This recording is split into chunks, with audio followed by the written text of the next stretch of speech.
Merci, monsieur le journaliste. C'est un sentiment d'abord de gratitude envers Dieu Tout-Puissant, le maître des temps et des circonstances. Aussi un sentiment de gratitude envers l'autorité provinciale qui a senti que j'étais encore capable de rendre le service dans le cadre de son gouvernement et à notre population de la province.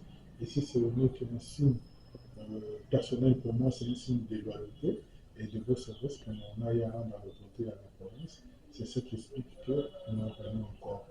Mais pour ce faire, nous sommes toujours au service de notre population pour rendre un service digne, pour mériter encore plus la confiance de notre population. Alors, faire l'état des lieux de soi-même, c'est toujours un peu compliqué parce que je suis jugé parti. Mais néanmoins, je peux brosser les grandes réalisations du ministère depuis que nous sommes là jusqu'à ce jour. Vous conviendrez que quand nous sommes arrivés au niveau, à la tête de ce ministère, nous avons trouvé quand même beaucoup de situations un peu alarmantes. Et Dieu merci, avec la collaboration de l'ensemble de nos collaborateurs, que ce soit les conseillers, que ce soit d'autres services connexes, nous avons eu à maîtriser la situation. Le premier point de vue, par rapport aux conflits coutumiers, nous avons eu à trouver beaucoup de conflits coutumiers. À ce jour, ces journalistes, je dois vous rassurer qu'on n'en compte pas plus de 20 qui sont des conflits sérieux. Les restes, ce sont des petits conflits pour lesquels nous sommes en train d'acheminer sûrement vers des solutions durables et définitives. Et cela, c'est sous la conduite de l'autorité provinciale qui ne cesse de nous donner des orientations sur certains dossiers. Et à côté de conflits coutumiers, je dois aussi passer pour vous dire que du point de vue sécuritaire, la province quand même se place dans les top 5 des provinces en République démocratique du Congo. Ça, je dois attirer votre attention pour vous dire que il n'y a pas si longtemps, nous étions même dans les top 3 des provinces pour ce qui concerne la sécurité en République démocratique. C'est pour vous dire que la province de KwaZulu-Natal est la province la plus sûre en matière de sécurité, comparativement à d'autres provinces, et même la ville de Mbuji-Mayi. Et ça, les gens ne le savent pas. Quand vous prenez la ville de Kinshasa, quand vous prenez la province de Douala, vous prenez le Haut-Katanga, pour ne citer que la province du Congo central et d'autres provinces, nous sommes dans les top 3 des provinces les plus sûres et les plus sécurisées de la RDC. C'est pour vous dire que nous travaillons dans le sens d'apporter satisfaction. Mais à côté de cela, on peut connaître des situations de turbulence, ce qui est normal en matière de sécurité parce qu'on n'a jamais eu de sécurité zéro. Merci beaucoup, monsieur le journaliste. Pas plus que hier, nous avons eu à avoir une grande réunion du Conseil de sécurité provincial, conduite du mieux de maître par son Excellence Jean-Paul Bocabo, gouverneur de province, avec l'ensemble des services de sécurité, les chefs de corps et moi, votre serviteur, le ministre de l'Intérieur. Au cours de cette réunion, nous avons passé en revue toutes les situations, dont celles que vous venez d'évoquer, et les mesures ont été prises de manière à apporter une satisfaction et un soulagement et remettre notre population en confiance. Parce que ici, d'abord, c'est la population qui doit avoir confiance en ces services, de sorte que nous puissions travailler en collaboration. Premièrement, il y a eu la première mesure, c'était celle de renforcer la visibilité de nos services sur terrain. Ça, c'est la première résolution qui a été prise par le Conseil provincial hier.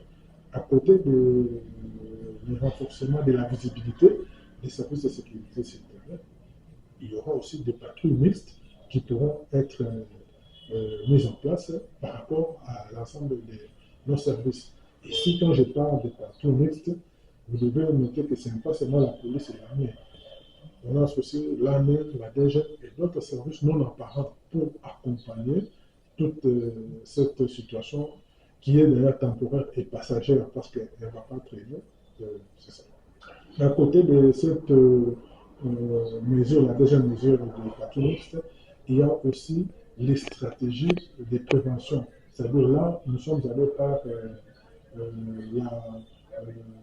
les stratégies de collaboration avec tous les services Et dans le cadre des stratégies de collaboration et préventive, vous vous rappellerez que ça fait de cela 2 semaines où nous avons pu communiquer sur leur numéro 022, où nous avons anticipé déjà ce qui vient de nous arriver. Nous avons pris une mesure où nous avons fait l'interdiction de vendre des boissons alcoolisées super et du chanvre au-delà de 22 heures. Tout ça, c'était dans les mesures, dans la manière de prévenir tous ces actes qui pouvaient arriver. Et voilà que cette mesure, c'est pourquoi je profite de vos médias et de votre chaîne pour que cette mesure soit d'observance de manière rigoureuse. Vous allez vous rappeler que par rapport au cas d'insécurité que nous avons laissé sur la ville, la source commence par les lieux où ces gens consomment le super ou bien le loto, ou bien ce qu'on appelle les chichans. Ces gens se réunissent sur ces endroits-là à partir de 19h, 20h, ils sont là, et à partir de 22h, 23h, 1h, ils sortent pour aller opérer.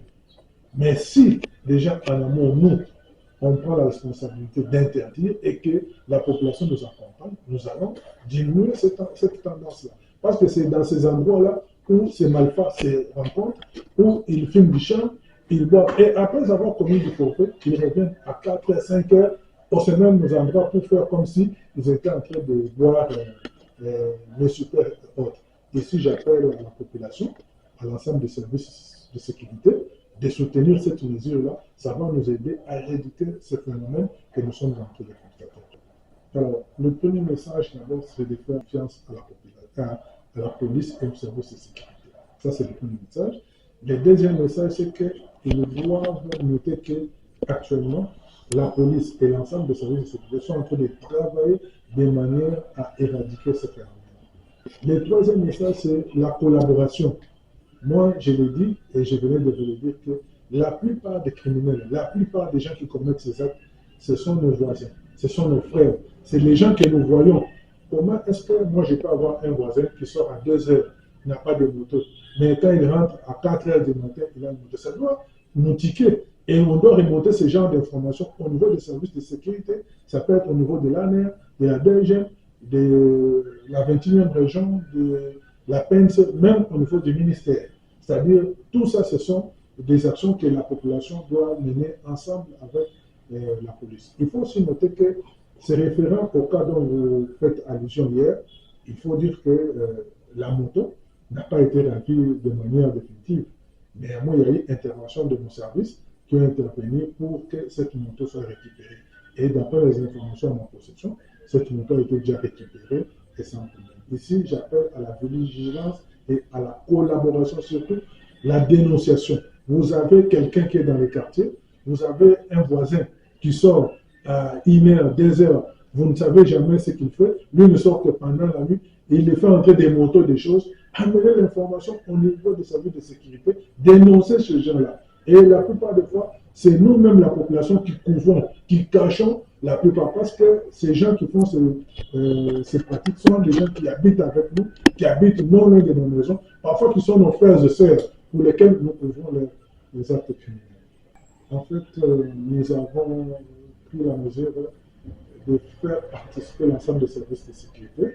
Je dois vous signaler qu'à partir d'aujourd'hui, vous allez voir qu'il y aura des changements, parce que les chefs de corps de tous les services de sécurité ont pris l'engagement de s'impliquer personnellement au niveau de tous les services de sécurité et déjà se renseigneront pour ça. Et je dois vous dire que d'ailleurs, hier, nous étions sur le terrain, nous avons quand même vérifié, il y a des endroits déjà où cette mesure est vraiment de stricte application.